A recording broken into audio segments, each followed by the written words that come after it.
I think some of it had to do with the true history of the world, that kind of thing, and I will be going over a lot of that tonight. I also want to emphasize that a lot of what I'm going to tell you is very different than what you may have already heard.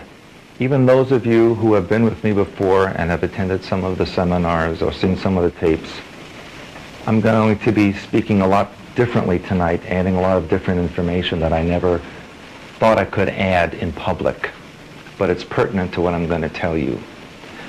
Also, some of you might be offended by some of the things that I say tonight because it goes into the heart of the fabric of American civilization and of Western society and of all society. And those of you who are very much deeply involved in conventional society may not understand what I'm saying or may even be slightly insulted by it, and I understand that because some of the information is very opposite to what you learned or think you've known all of your lives, but particularly in the last 30 to 35 years, and especially as it relates to religious matters and political matters. I'm going to tell you what I know and what I experienced personally. Those of you who've been with me before know that for over 25 years I worked in the government, and I was involved in the Montauk Project from 1970 to 1983, which involved mind control and genetic manipulation and even such topics as bizarre as time travel and interstellar weaponry. All of these things are true and really occur on this planet and elsewhere, and most of the population doesn't know anything about it. But what I want to begin with tonight is a story that I lived through for the last 2 years that touched me very personally and nearly destroyed my entire life. And it involved a person whom I met in Orlando, Florida. And this woman attended my very first seminar in Orlando. And in fact, her name was the first one on the list of guests because last name started with an A. And I was working at that time with an East Indian person who was doing my sponsoring work in the Orlando area. And he had been a client of mine and then asked if I'd be willing to do seminars in that area. And he, in turn, was networking with this woman who was a friend of his. And she claimed that she was the one who got a lot of the people to attend that seminar. And there was quite a few people at that seminar, which was actually held at a Catholic seminary called San Pedro, just outside of Orlando. Now, that was the first time I ever met her. That very first day, she kind of latched onto me. Told me stories about how she was a Cherokee and Blackfoot Indian, as well as having Irish genetics as well, and that she was very much aware of what was going on with the world situation and who was controlling the world. And that very first time I met her, there was a recognition. I remembered something about her from the past, and a lot of it had to do with the Montauk Project. Montauk Project used women specifically for breeding purposes and for controlling purposes. Very often, they would have programmed males under the jurisdiction of a very aggressive female who would be their handler or controller. The second time I came to Orlando, 3 months later, she became much more aggressive in her connection to me. And in fact, she had been calling me on the telephone on and off for those past couple of months. And she would say words and say things that triggered information in my own head. Things which I never knew that I even could remember, that involved ritual ceremony and what I have come to know as reptilian religious programming, which is something I'll get into a little bit later. To make a long story short, she managed to take over the control of the Orlando seminars and all of the Florida programs that I handled there. She took them over from this East Indian person, and she became quite attached to me. She told me that she knew that there was a crop of programmed people out there, that I was one of, who were being prepared for a certain position in the global order. She also told me that she was very proud of her reptilian heritage, and that she had killed people and murdered people to get to where she was at this present time. Now, a normal person would have reacted a little differently than I did. A normal person would have said, what kind of woman is this who admits to being a killer and controlling people and knowing secret information, and this person's latching on to me?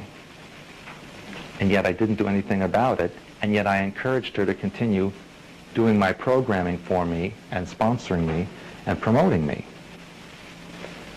It wasn't until January of this year that she became blatantly aggressive, to the point where she completely took over my business, where she took away work from my wife Janet, who was handling my work at that time, and actually got me to the position where I was totally removed and isolated from my family. She had me, and I helped with this, by the way, so I take responsibility. She had me traveling to all the continents of the earth under her jurisdiction, traveling to Illuminati sites and activities where severe ritual and ceremony had taken place where I was concerned, knowing that at those places I would become activated and certain memories would come to the surface. During this time, she also drugged me. I have 18 needle holes in my back. I didn't know I was being drugged at the time. She would also slip pills into my mouth at night while I was semi-conscious. She also carried a weapon with her that was loaded at all times. She threatened to kill my wife, my family, and my children, and told me that I had to do everything that she wanted me to do, otherwise I would also be eliminated. Part of me, an underlying part of me, kept saying, I need to get out of here. I need to be removed from this person. But a surface part of me went along with it. It was almost as if I was a prisoner within my own mind. And there was programming techniques that she would do which were part of what a handler would do to people. For example, she would keep the room very hot, then she would keep it very cold. She would give me a lot of food, then she would give me no food. Deprivation and the antithesis of deprivation. That's a programming technique. Drugging someone, sleep deprivation, food deprivation, saying keywords, memories, etc.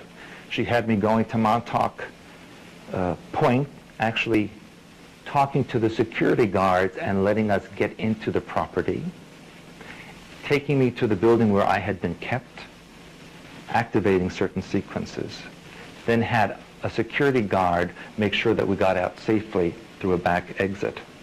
She introduced me to people. I did a lot of work in California, introduced me to people in California who are closely connected to Hollywood and closely connected to political organizations. She would have me meet other people who were involved in the same programming as I am. I can't mention their names here in public because I don't think they would appreciate it, but you've heard of all of them. Some of them are very well-known authors and public figures. Also involved in blood ritual and reptilian ceremony. She had me meet, and I can mention this person's name, a woman by the name of Arizona Wilder. You may have read about her in some of David Icke's books. She was a programmed sex slave along the lines of Kathy O'Brien and Bryce Taylor. Arizona Wilder remembered me, and I remembered her. She was called the mother goddess in the reptilian ceremony. She had a very high position, one in which there was ritualistic killing of infants, animals, and adults. And she remembered me being in positions like that at Montauk and in other areas of the world. One of the places that I was sent to was Buenos Aires. And in the palace of Evita Peron, on the basement of this area, there is a vast chamber where these ceremonies take place. A symbol of some of these ceremonies is a winged lion. And if you go to the Congress building of Argentina, the entire building is ringed with gold winged lions. She also had me go, and we already traveled throughout Europe, Switzerland, Germany, Norway, Sweden. In every place, she destroyed my business. Where she told me she was going to promote me and change things, she eliminated things and cut people off. We wound up at a concentration camp in East Germany. Very strange things going on there. We walked into the room that was given to us. There were still bloodstains on the floor and on the walls. The light would go on and off. She would speak to the light and it would stop. She knew information about me that I never told anybody ever. The only way she could have known this information is if it were given to her. Yes? I'm sorry, is this she being Arizona Wilder? No, this other woman. Yeah. Arizona Wilder was someone that I was introduced to with this woman.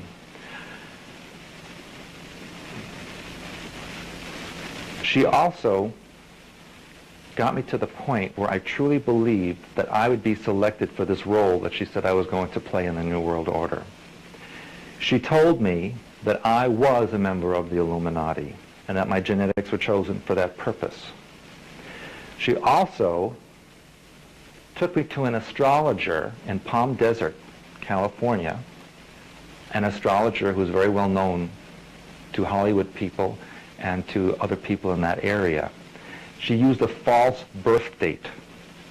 When the astrologer, of course, she had that on her driver's license and used it officially. But when she ran that birth date through the astrologer's computer and ran my birth date through the astrologer's computer, it came out that she was my exact opposite, as if she was my balance.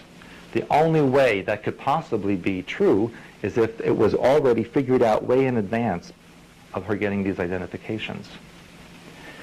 She also ran what I would call halfway houses in the Orlando area for people who came out of prison, prostitutes, drug addicts, alcoholics, deep criminals, people who she housed and took care of, but yet would not take any state funding or federal funding. She had her own rules, her own regulations. She knew all the police officers. She knew all the judges. She knew all legal aspects of what she was doing, and she would never let anyone know what was going on in her business. She told me that she was closing her business to take over my business, and that I had an obligation to her. And to make a long story short, she even told me that she was pregnant with my children. She said that she miscarried my twins and showed me the fetuses. It was quite a horrific experience. Of course, at the time, my wife knew nothing about that part of the relationship. Finally, we wound up in Anchorage, Alaska. She had the phones cut off. I could not communicate with my family. She would not let any phone calls through.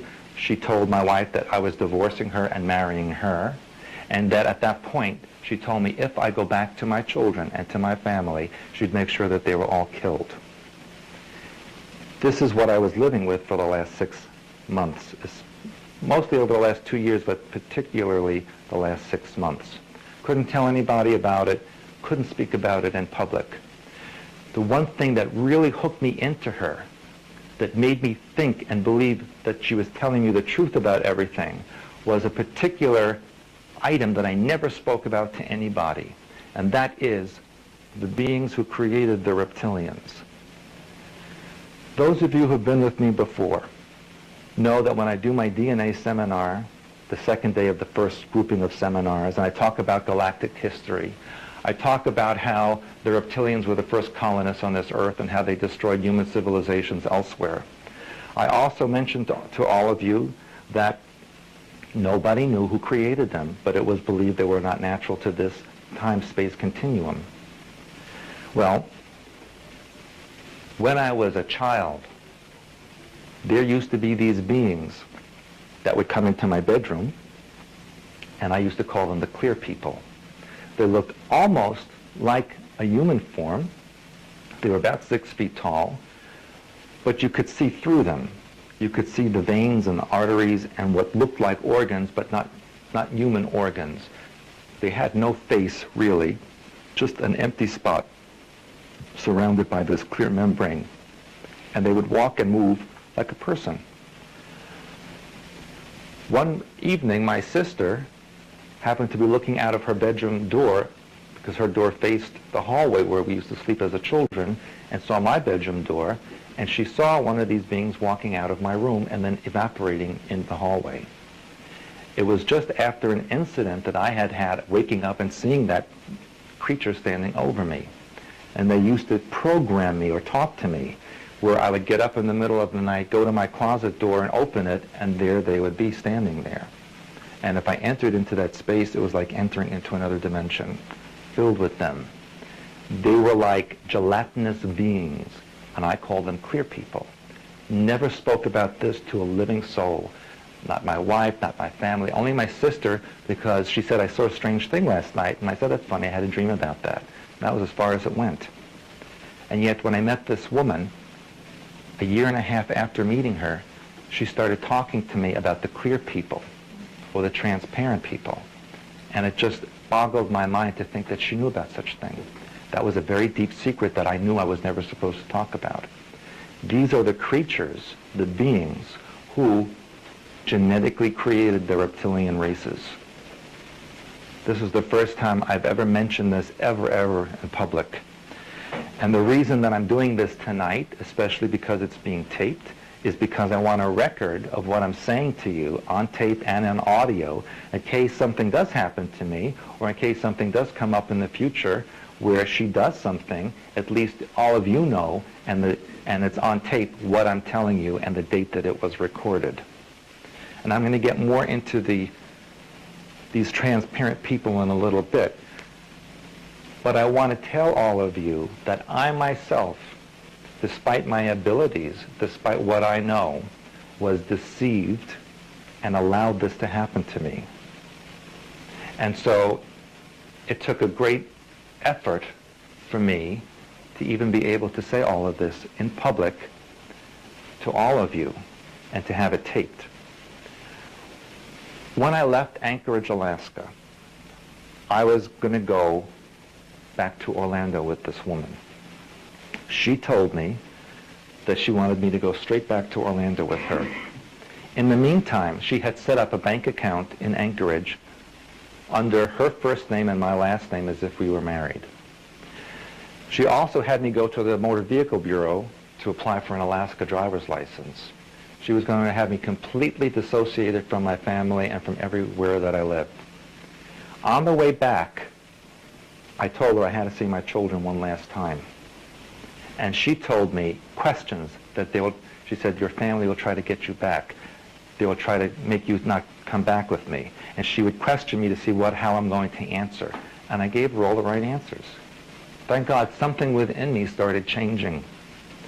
And I was afraid to go home. I thought, what will they do to me when I get there? What will I say? I'd been home in weeks. She went to Orlando, and I took a taxi back home. And I stayed outside for quite a while because I was afraid to go inside. But I finally walked in the door, and when I did, it was like coming out of a coma. That's the only way I can explain it. It was like walking out of one heavy, dense environment and walking into something that was open and clear, and I could breathe. And I remember walking into my hallway and then walking into the living room, and then my wife came down and the children came down, and it was like I had been sleeping a very long time and I just woke up. And I had this weird dream. And it was a very strange sensation. And it took from that time, which was just last month, the middle of July, all the way till now, for me to really start coming back to myself and remembering everything that just happened to me in the last 2 years, and especially the last 6 months. I had traveled over 160,000 miles. I had gone to I don't know how many countries. I think I passed through 49 states, all getting away from my family being segregated for this job that she claimed that they had for me. And then the interesting or bizarre thing, of course everything I'm telling you must be bizarre to all of you, but I saw this woman shift in front of my eyes. I know many of you have heard about shape-shifting people, those who can change from one form to another. But I saw her shift from a human-type person into a reptilian, this far from my face. I also saw her shift into what looked like a very cat-like creature. And on one occasion, I saw her shift into what I can only describe as a hag, an old hag, like an old witch type person. But most of the time, she would shift into a reptilian. Now, I always knew that these things existed, and I had seen them happen at Montauk, which I will talk about. And by the way, today I'm going to name a lot of names. I'm not naming her name right now because I don't know what she would do if she found out. I know who her targets are now in the future, and I have warned those people. I don't think they believe it, but they'll have to find out for themselves. I wish someone had warned me before she came into my life. But she is the worst of the worst. Those of you who read my book, Alien Connection, know about the section I have about the persona known as Johannes von Gruber. That persona actually is part of me. That person existed in Germany.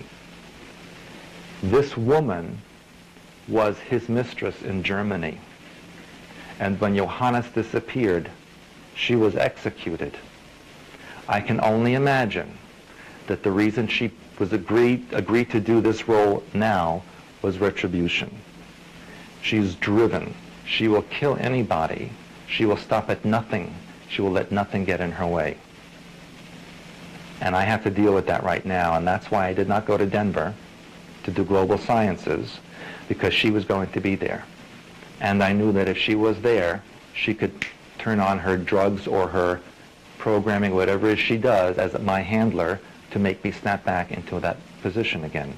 And so for my own safety and for my family's safety, so not to be away from them again, I didn't go. And I warned Dean Stonier, who is the head of global sciences. He was warned. He says he understands and was doing his own investigation of this person. I don't know what happened, if she showed up or what even happened when she was there. I had other people who were friends of mine in California who actually went to see what was going on. I should get a report when I get home. And I just want to also apologize to all of you who I've been with before that I allowed this to happen to me when I should have known better and should have been mentally stronger and not allow that programming to come through again. Which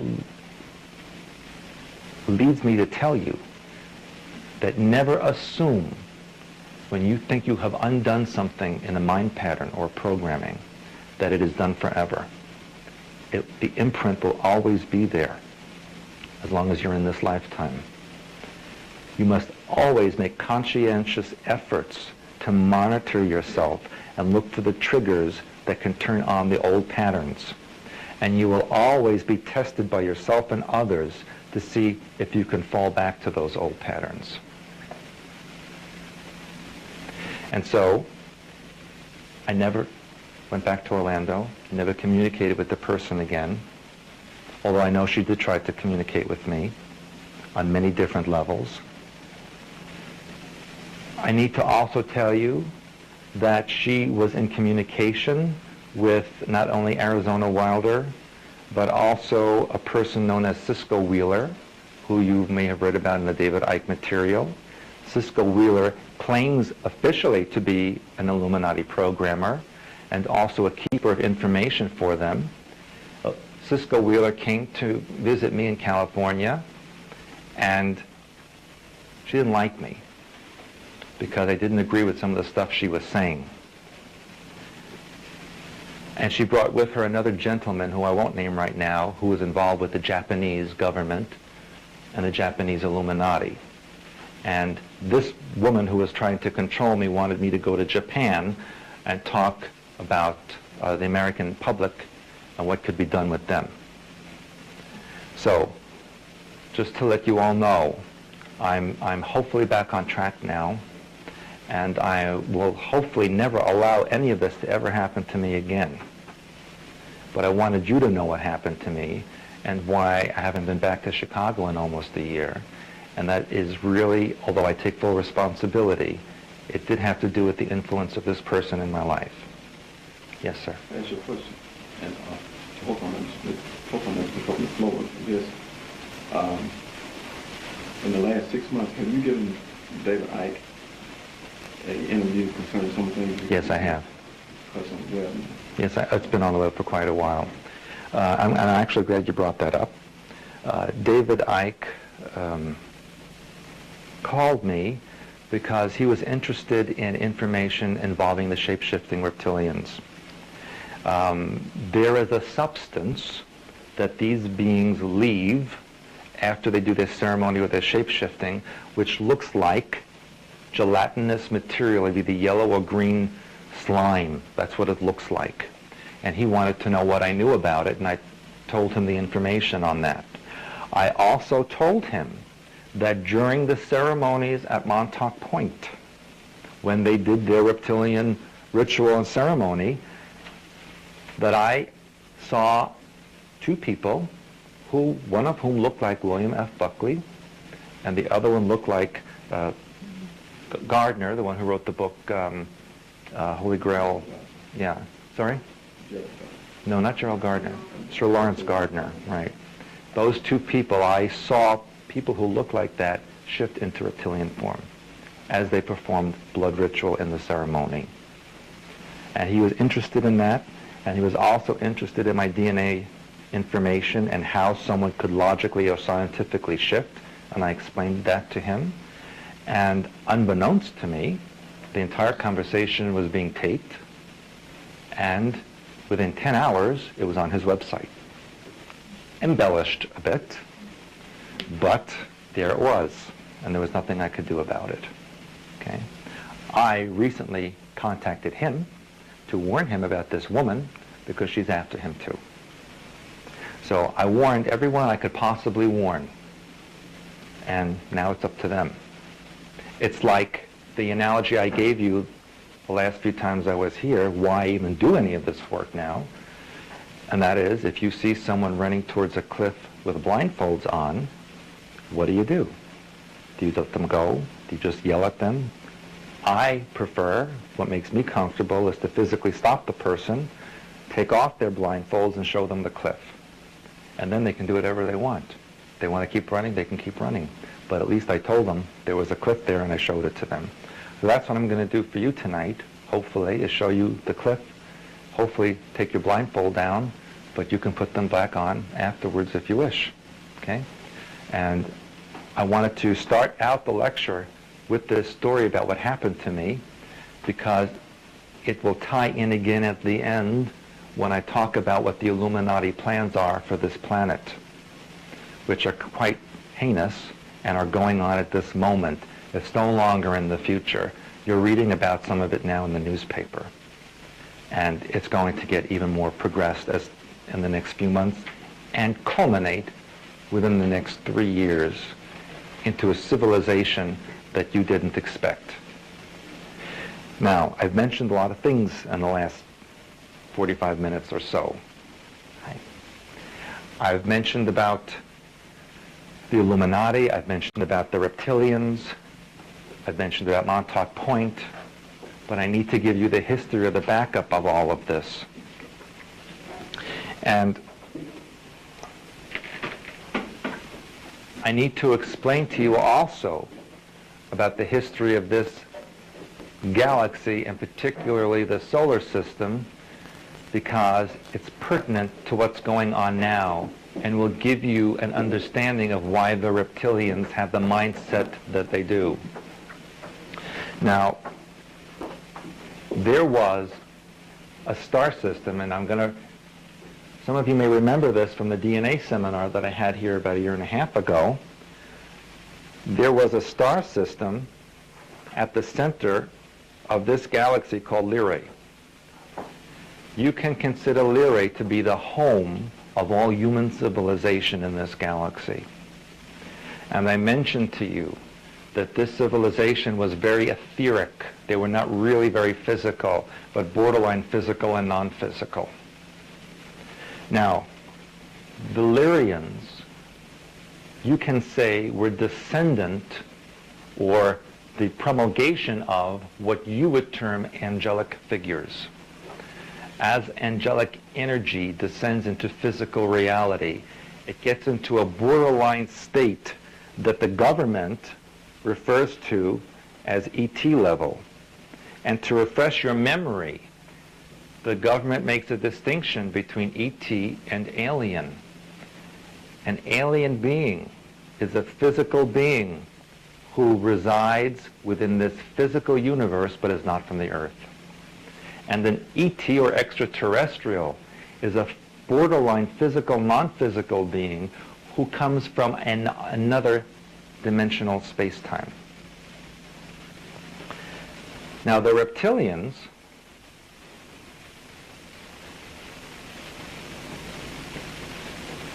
as I mentioned, were not from this galaxy. They appeared in a star system known as Draconis, or Draco. It's commonly referred to as Draco. Originally, I had told you that nobody knew who created them. It was a mystery. But now I can tell you, and I have told you just before, that they were created by what I call the clear people or transparent people.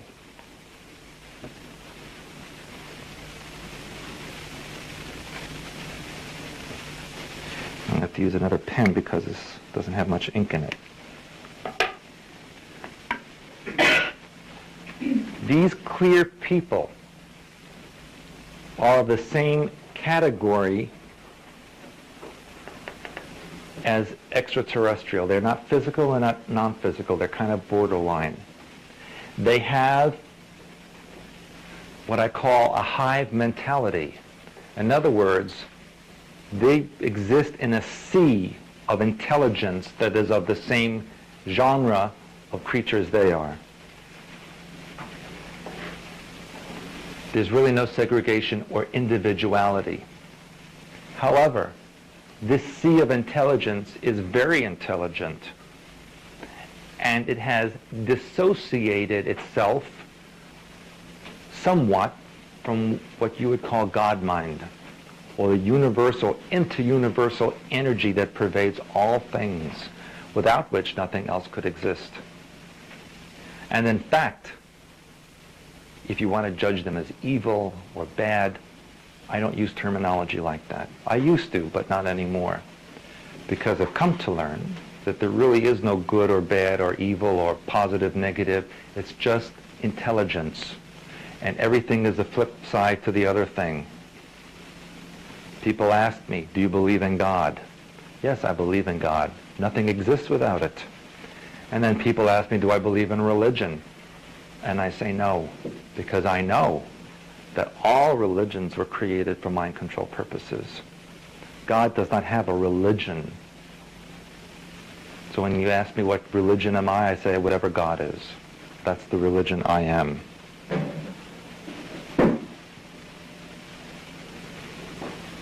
I believe, and I actually know this, but I'll say believe because I can't prove it to you, that these clear or transparent entities created the reptilians in order to destroy the civilization. They wanted to create their own little universe under their control. They wanted to be God. Now this woman that I told you about earlier, who was controlling me and handling me, claimed to be from them. And she told me that I was of them as well, and that we were the only two on the earth. And as incredible as this may sound, she almost proved it to me, or maybe she did prove it to me, because she showed me with my own vision, which, by the way, since I've been here last time, I have my eyesight back,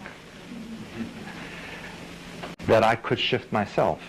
And on several occasions, I actually shifted into a creature that looked like a winged lion, like the creature I told you about that I saw in Argentina. They were all along the Congressional building. This is what I saw myself become. And on one occasion, it was so powerful I couldn't shift back to human shape again. I can only imagine how this happened through her ritual and ceremony. She used to evoke a being, and maybe some of you have heard of this being, with this name.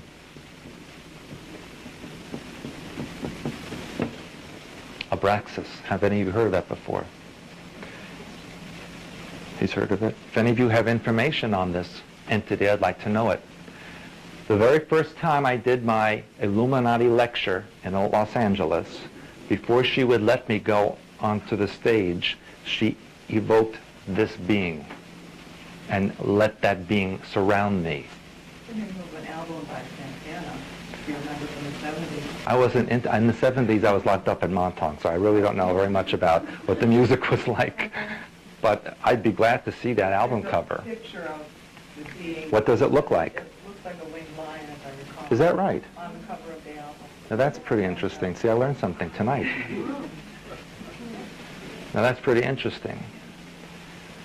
And lion has always been a frequency which was important to me, which is why I have this and why I have this, the clinking jewelry, because that is a frequency that I connect with, and I even teach lion frequency to some of you. How many of you have I given lion frequency? Have any of you here? You, I've given, yeah. Not too many people, only those that I see associated with that. Well, anyone who can give me information on this, I would appreciate it. I don't know how far I can go as far as naming names, but I've had a lot of people helping me defend against this woman that I told you about. One of the people who is helping without naming names is a princess of, you think I can discuss that? Is the princess of the Montauk Indians. And she's been helping me with fighting against this evil person. She calls her an evil entity. She calls her from the depths of hell. Of course, she uses shamanic terms, and she uses procedures I don't necessarily agree with or understand, but yet she's helping me, and so I appreciate that help. Now, to finish this story, which is quite an intricate story, and I will use red because it's appropriate. When the reptilians attacked Lyrae, it destroyed that civilization.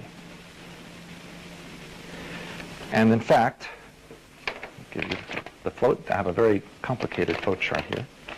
I'll make it as easy as possible. The remnants of Lyrae spread out through the rest of the solar system, throughout the rest of the galaxy. They colonized such places as Tau Ceti, Procyon, Orion, Aldebaran, the Pleiades, Antares. Most of the known constellations and star systems in this galaxy were colonized by the Lyrians because their home area was destroyed. In this solar system, they colonized the planet Mars and another planet that no longer exists that was called Maldek. Maldek was a relatively large planet that existed between Mars and Jupiter. At that time, the Earth occupied the second orbit around the Sun, and it did not have an atmosphere like it has now. It was completely water-filled, both surface and atmosphere, not breathable. By the way, the Lyrians, when they became physical, had two forms. One was blonde hair, blue eyes, which was the standard form, and the other form was red hair and either blue or green eyes.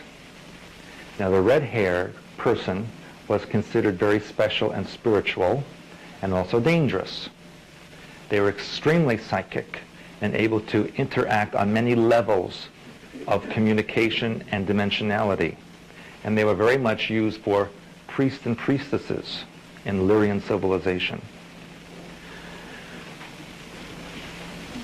And in fact, they were used for breeding purposes because the genetics was so powerful.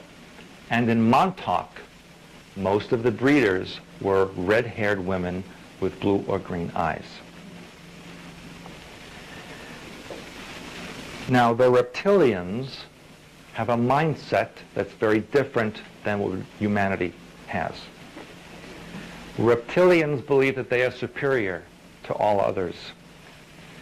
And as I mentioned at the bookstore last night, one of the reasons is they are androgynous. They have male and female in the same body.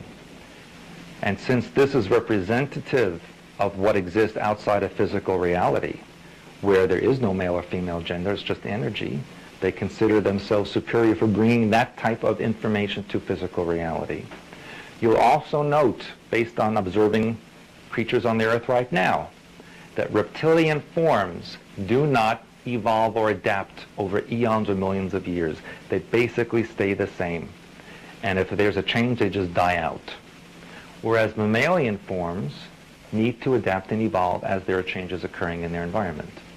So to the reptilian mind pattern, they're superior because they don't need to change or adapt. Therefore, they're completely perfect as they are. That's the mindset. It's not right, it's not wrong, it's just the way they think. And so they go after the Aryan types, or the blonde hair, red hair, blue eyes, green eyes, because the genetics of those people are easily controlled. The mind control over that genetic is very, very easy as compared to other races. This is why, in history, those who saw globalization or control of this planet wanted to promote the Aryan race as the natural form, because those who did this were being controlled by the reptilians.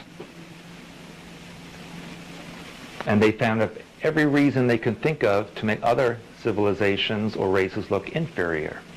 They manufactured that. And so, those who existed on Mars and Maldek were the blonde-haired, blue-eyed type, with a few of the red-haired, green-eyed types in there as well. Reptilians love to use comets and asteroids.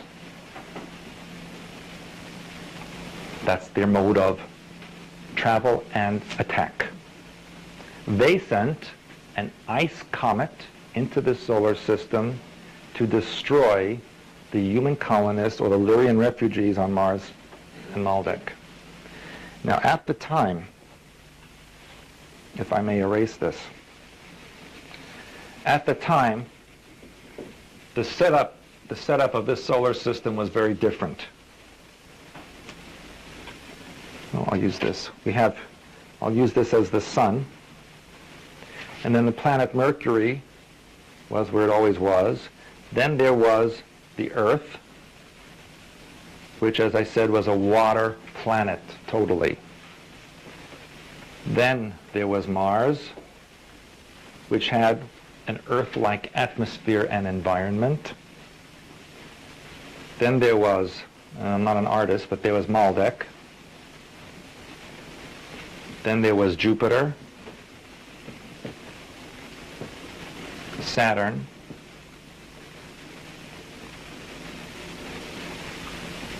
Neptune, and Uranus. The comet was sent on a collision course to Mars. This comet was really a ball of ice, but under mechanical direction. However, because it didn't calculate it properly, as it got closer to this area, the gravitational pull of Jupiter, Maldek, and Mars threw this ice comet off course, and it got too close to Maldek, causing that planet to explode, creating an asteroid belt that still now exists between Mars and Jupiter. Those from Maldek who were able to leave before it exploded went to Mars as refugees.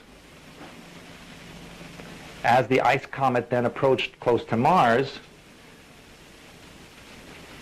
it pulled the atmosphere off of Mars as it passed, literally ripped by gravitational pull the atmosphere of Mars, leaving a very thin atmosphere that exists to this day. And only now are they beginning to tell you that Mars was once covered in oceans and had an atmosphere. They're telling you all of this now. Now, the refugees of Mars went underground in Mars. There's a vast underground in Mars. And that's where they went. As the planet continued closer towards the Earth, this comet, it went into a revolving spin with the Earth. They rotated around one another, and the Earth flipped on its axis. The pull of the comet's gravitational field pulled the liquid atmosphere off of the Earth, and at the same time pulled the ice from the surface of the comet towards the Earth, kind of making a rotational spin. It ended up where most of the water covering of the Earth was polarized and frozen by the ice, creating the polar ice caps of Earth and causing landmass to rise above the surface.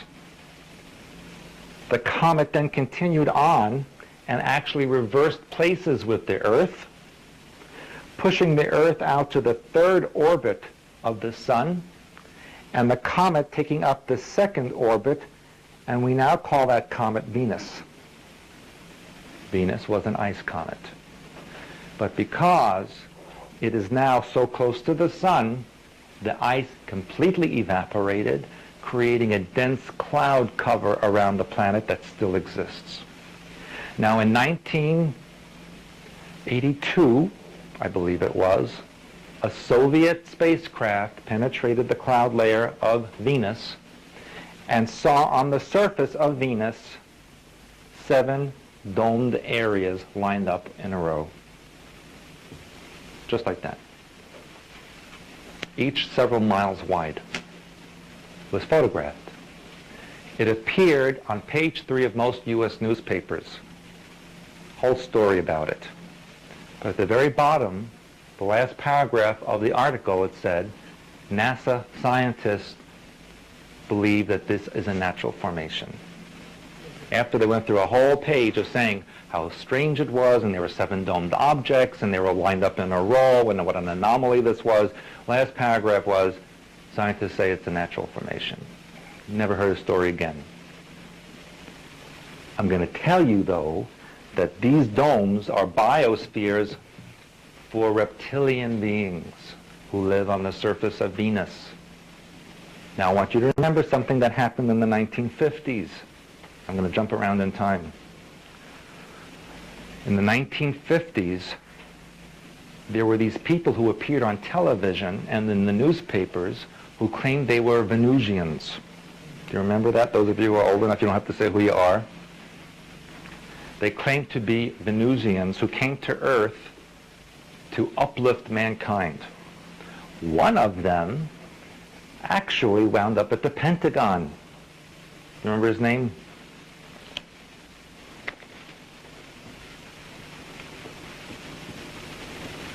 That's what he called himself, Val Thor. He claimed that he had a spaceship that landed in the Mojave Desert and that it was hidden and that he was a human type who had come from a civilization on Venus to help mankind, and that there are many like him on the planet.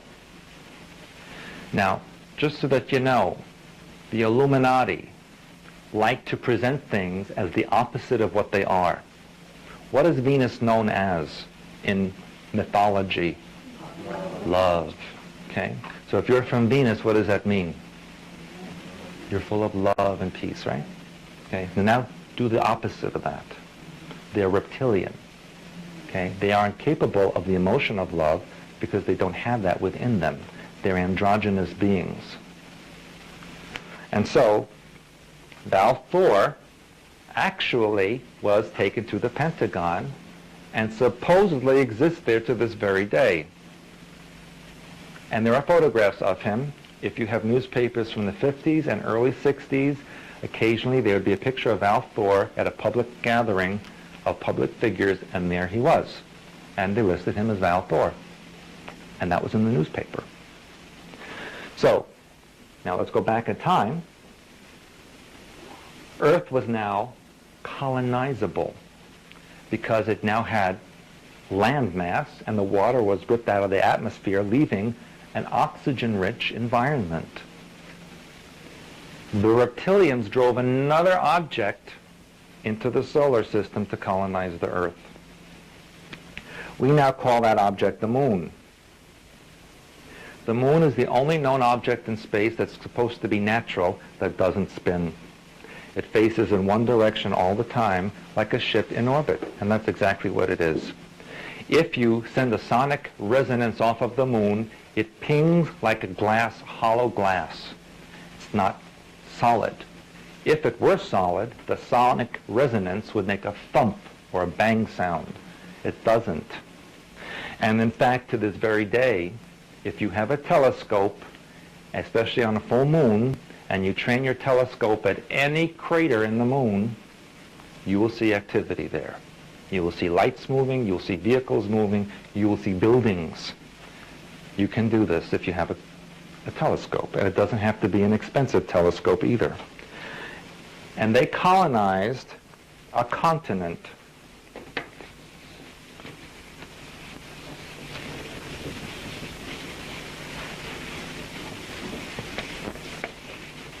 And there were two main continents at the time. A continent that is known as, or was known as Lemuria, or in some civilizations they called it Mu. These were reptilian beings. This continent extended over the Pacific Basin. The remnants of it now are Australia and New Zealand, the South Pacific Islands, the Philippines, Japan, and Hawaiian Islands, as well as the coast of California west of the San Andreas Fault Line. That was Lemuria. And one of the plant life that still exists on this planet from Lemuria are the redwood trees. That is what was covering Lemuria. Have any of you ever walked through the redwood forest? It's a very strange sensation, very heavy feeling, but there's kind of an ancientness to it. And it only exists in that one little area by the coastline. Now, they existed on this continent, this vast continent, for many thousands of years before the human refugees who were originally from Lemuria, from Lyra, and now were underground in Mars, and they needed a place to go. In addition, not only were the Martians, Mars refugees in need of a place to go, but there was a group of Lyrian refugees who had colonized one of the planets in the Pleiadian system who called themselves the Atlans. Now the Atlans were not very well liked. They were troublemakers. They were renegades. They wanted to recreate the Lyrian civilization under their own terms. You can think of them very much like the neo-Nazis in this country who want to recreate a new Germany. Well, think of Lyra as the old Germany and these Atlans being the neo-Nazis. They were not nice people. And so it was decided that the refugees who were the Atlans and those who were on Mars would be allowed to also colonize the Earth, because quite frankly, the human refugees wanted to get rid of them. And what better place to send them but a place filled with reptiles? But it was colonizable. So can you guess where these refugees went? They went to a continent that came to be known as Atlantis, named after the Atlans. Most of the colonists were Atlans. There were very few from here. A lot of them stayed here. because they wanted to see what would happen to the Atlans when they landed on a reptilian planet. And for a while, there really wasn't much going on between those two, because the full blast of the reptilian invasion force was not here. They simply wanted to get rid of the human colonists for a while. Understand that the reptilian mind, as far as the agenda of conquering, is insidious. They don't think like human beings. Where human beings want to attack a country, they'll attack and take it over. Not the reptilians. They have eons of time because they don't change, they don't evolve, they're always the same. So they just slowly move where they have to go, like cancer, till they finally get the whole thing. That's what they're like. Now, as I told you about, those of you who attended the DNA class, mammalian life forms or human life forms, mind pattern projects out animal and insect and plant life that is representative of the group mind pattern of the intelligent species. So a human form would project out mammalian life forms and associated plant life. What do you think an intelligent reptilian form would send out as animal-like creatures to occupy its world? Snakes, but in those days, dinosaurs. And there were many dinosaurs on the earth at that time. They were, for all intents and purposes, the domesticated animals of the reptilians. And that was a problem for the Atlanteans because these creatures were tremendously large. And they wouldn't keep their pets fenced up. Okay? So there was conflict between the two of them, and there were battles between the two of them. And the Martians, being so smart, waited for all of this because they were going to see what happened with the Atlanteans. Ultimately, Lemuria was attacked and sunk. The whole thing sank beneath the ocean, which we now know today as the Pacific Ocean. That left Atlantis as number one on the planet. And they started colonizing other areas as well. One of the places that they were looking to colonize was in what we now call Central Asia. But because they already had an entire continent to themselves, it was decided that the refugees from Maldek and Mars be allowed to colonize that area. And they colonized an area that we knew as Sumer, or the Sumerian civilization. It was colonized by the Martians. These were blonde-haired, blue-eyed people. If you put a blonde-haired, blue-eyed person in a deprivation tank where there is no external forces influencing the body, and all that's left is the natural biorhythm, the natural day for that person is 26 hours. That is the daytime length of the planet Mars. There's an exact match to blonde-haired, blue-eyed people, biorhythm, to the planet Mars. No other race has that category. Most other races on the earth have a 24-hour biorhythm. Well, at the same time, there was trouble going on in Atlantis as well, because there was infighting among all of these people, and there was also the influx of another civilization from the star system called Sirius A, which I spoke to you about in the last time I did a seminar here. Now, what do you think happened to the remnants of the reptilians after Lemuria sank? Anybody? Many of them, if not all that were left, went underground. They went inside the earth. And I mentioned this in the lecture last night at the library, and I'll repeat it for you here. The earth is hollow. All planets that are formed the way the earth was formed are hollow. When you have a molten piece of material ejected from a star, as that molten piece spins in space and cools off, the material inside pushes to the side. And as it pushes to the side, the gases that are formed are pushed out of the poles of this now circular object, creating openings where the gas has now been ejected. And what is left is trapped between two platelets, the molten lava, which is between the outer crust and the inner crust, and then the hollow space. Now the pressure created by this molten lava that's now trapped between these two crusts is ejected specifically at the 19th parallel. That's where the Hawaiian volcanoes are. If you look along the 19th parallel, most of the volcanoes are along that area, or within a couple of 100 miles of it. If you look at other planets, all of them have volcanic activity at the 19th parallel. The largest volcano in this solar system is in Mars at the 19th parallel. The red spot at Jupiter, 19th parallel. Moons of Neptune and Jupiter and Saturn have craters and volcanic eruptions at the 19th parallel. This is a scientific fact. This information was embedded in the geometry of the pyramids and monuments on Mars. If you take the trigonometry of the Martian pyramids and the face on Mars, and you do the math, it tells the story of the 19th parallel. And where do you find that replicated on Earth? At the Giza Plateau.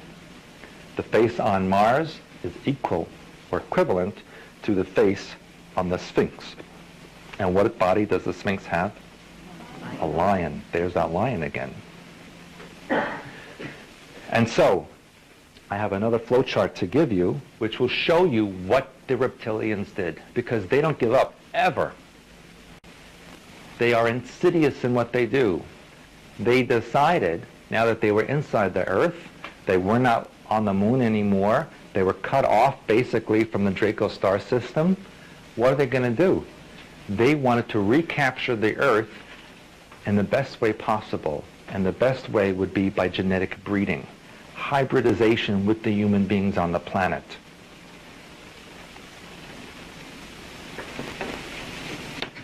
And here I need to give you another story. Those of you who are familiar with the Bible story of how creatures or Adam was created, the story of Adam. All of the Bible is symbolic. It is an allegory, not to be taken literally.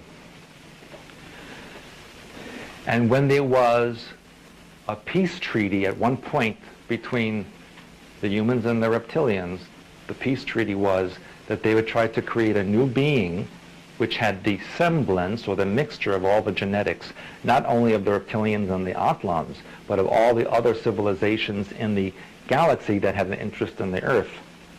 And this prototype was going to be called Adam, which in ancient Hebrew language means from the earth. And that's why in the Bible it says, let us make man in our image. God didn't say, I will make man in my image. Let us make man in our image, plural. And the story of the removal of the rib from Adam to create Eve, to create a female, is an allegorical story of using the foundational reptilian androgynous body and separating it into a male and female figure.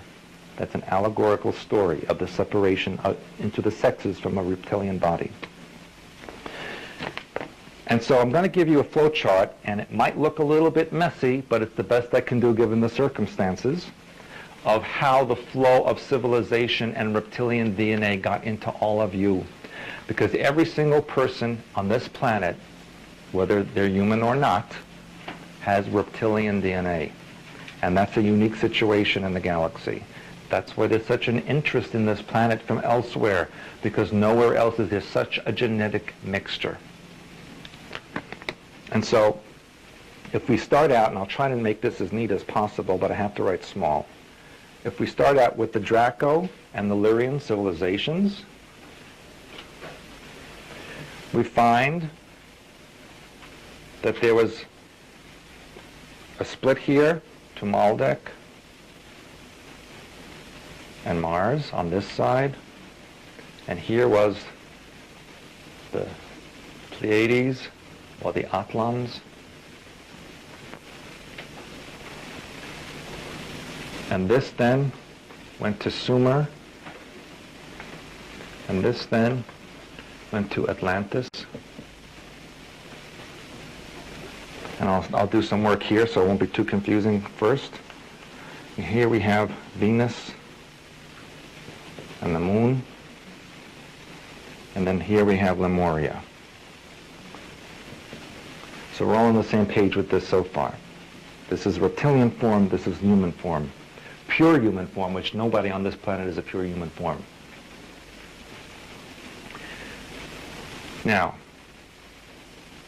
from Atlantis, or from Mars, we have Sumer, and then Sumer led into Babylon. Now this is very important. Babylon is very important in the reptilian ritual and ceremony. The Babylonians spread out to become the Khazars in the Caucasus Mountain, and they in turn colonized Europe and the Middle East.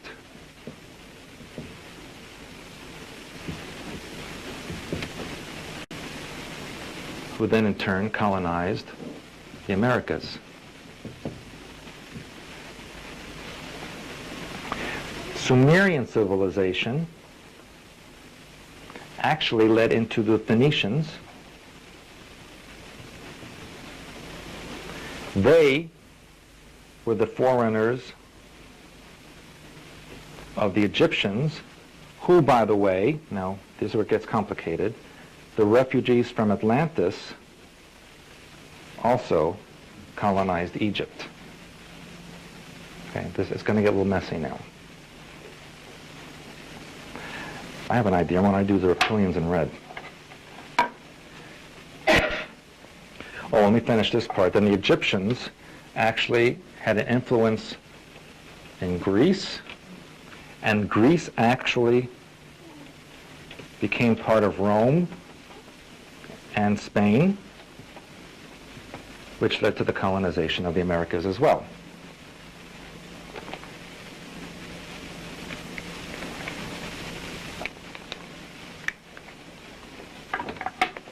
Now, as far as the reptilians are concerned, once the Lemuria sank, they went underground, and I told you about the hybridization program. That began in Sumer. That was one of the first places that the human-reptilian DNA mix for the shape-shifting reptilians began. And they also colonized India, China, and Japan.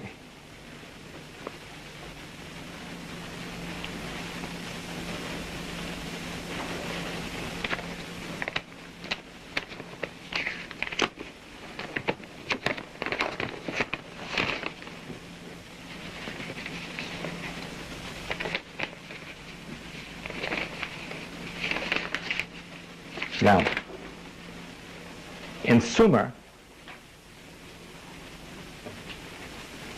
and Babylon, this is where the hybridization of the reptilians and the humans went into full force. It was here that they created a unique hybridization blend of 50% genetics reptilian, 50% genetics human. These then became what was known as the blue bloods.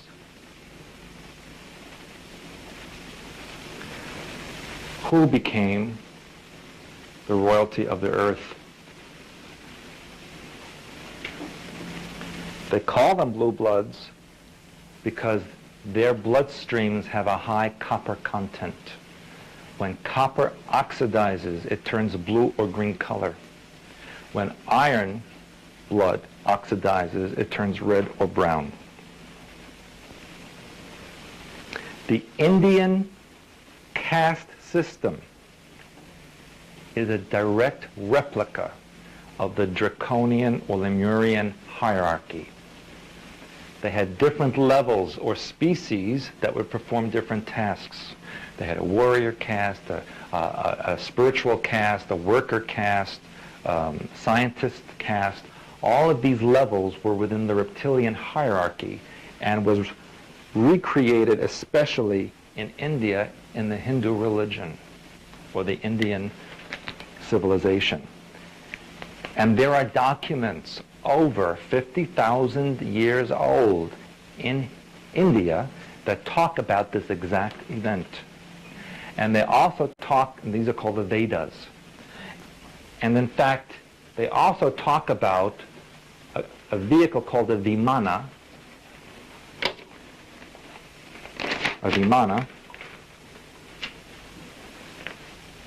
which is a craft that can fly into the atmosphere or beyond the atmosphere and shoot lances that can disrupt the ground and create mushroom clouds, nuclear devices. This was written 50,000 years ago. And those were written from something else. They were copied from something else. But the newest ones are 50,000 years old. This area of the world right now is very, very important because the royalty of the earth call themselves the Illuminati.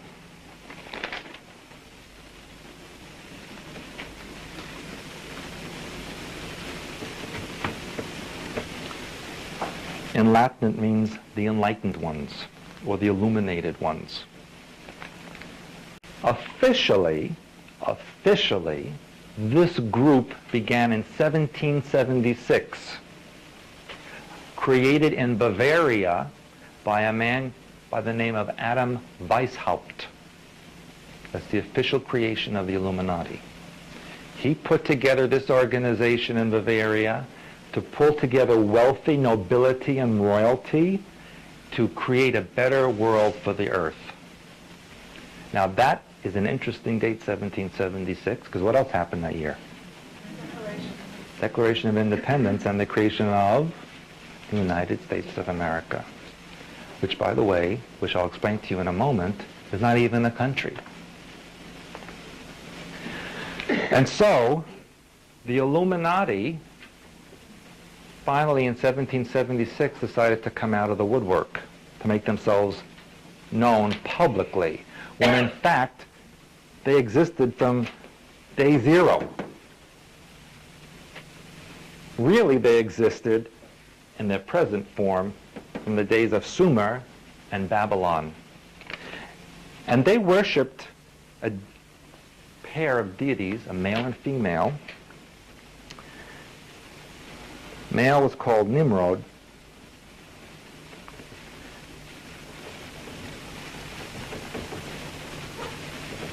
And the female was called Semiramis.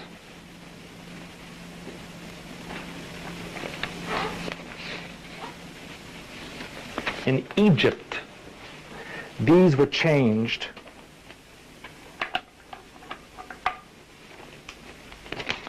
to Osiris and Isis, but they were the same deity. Their symbol, I'm not the greatest artist, was the fleur-de-lis.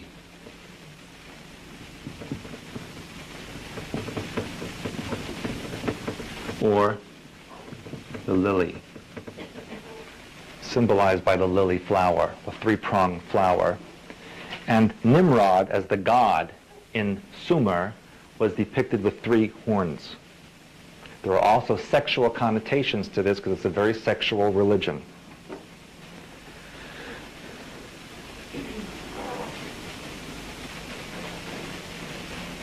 And he required blood sacrifice.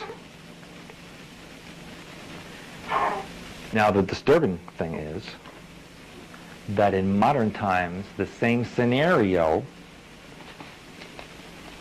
was created in religion in the Middle East, only the same figure they used as Jesus and Mary. There's always male, female, male, female, male, female, one creating the other.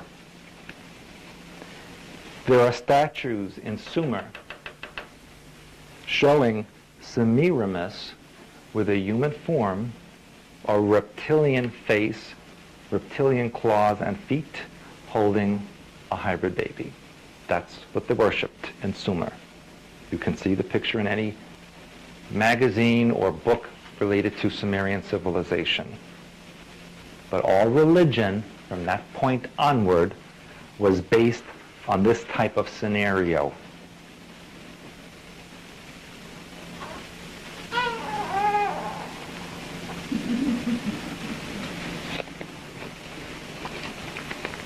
Can I erase this? Yes? Yes.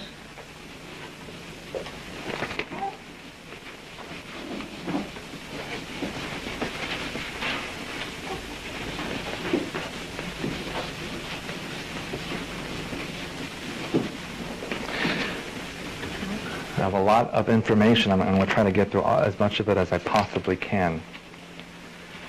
I've only gone through this very first part of 3 pages that I needed to tell you about.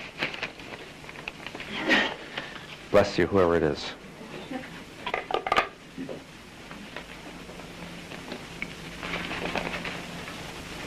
Now, I will tell you that the number 13 is very significant to the Illuminati, because in the last 500 years or so, also even last 1,000 years, there are 13 families that control this planet. 13 was also the number of colonies of the United States originally. 13 is also the age when the ancient Hebrews said that children become adults, what they call a bar mitzvah. And 13 is actually the true number of zodiac signs. One sign has been deleted for the past 1,000 years or more. And that sign was located between Scorpio and Sagittarius. And can you imagine what the symbol of that zodiac sign was? It was a dragon, a reptile. That's the 13th zodiac sign. 13 is significant.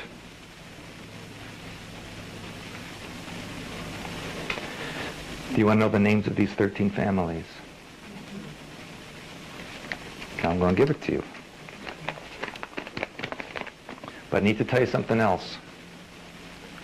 13 is at the top of the pyramid of families. Beneath them is called the Committee of 300. Those are 300 families who are descended from those original 13 who form the next level of their control pyramid. But the 13 are as follows. These are the families. Some of the names you will recognize, some you will not.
Is there significance to the order of the names? No.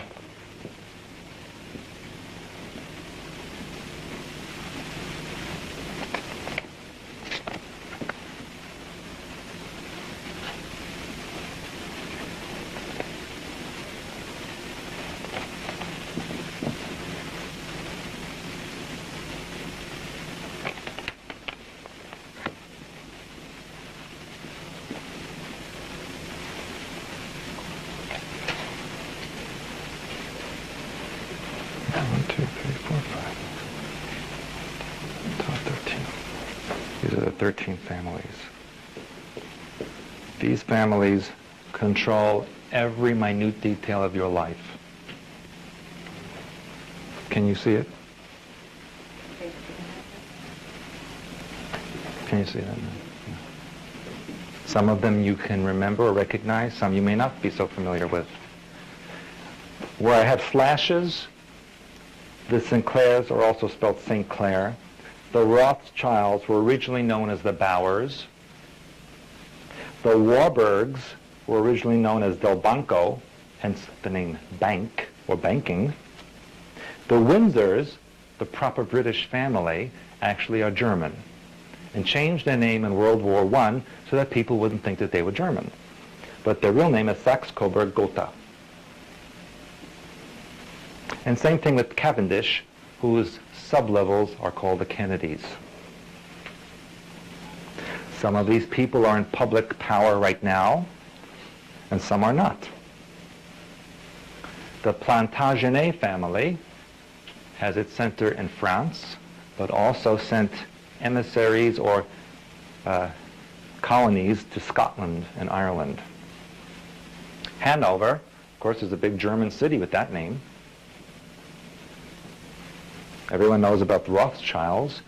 This is a German derivation of Rothschild, which means the red shield, hence the Red Cross, which you see almost every day, which is also on the flag of Switzerland, which is also not a real country. The Krupps, oh yes, the Krupps, claim to fame, they built the ovens in the concentration camp and all of the machinations for the Nazi Empire. The de Medicis, you know, Italian family, very well known in banking. Romanovs, Russian royalty. My great uncle had the great distinction of having them assassinated in 1917. The Rockefellers, you know, were actually German. Kennedys, of course, you know, Cavendish, same thing. And the Habsburgs, who are the royalty of Austria.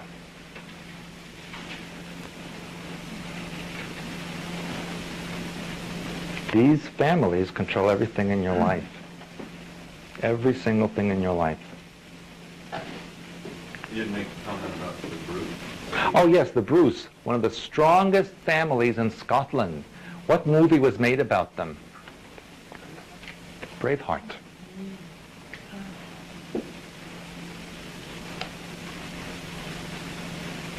I happen to know one of their descendants who interviewed me for a book she's writing.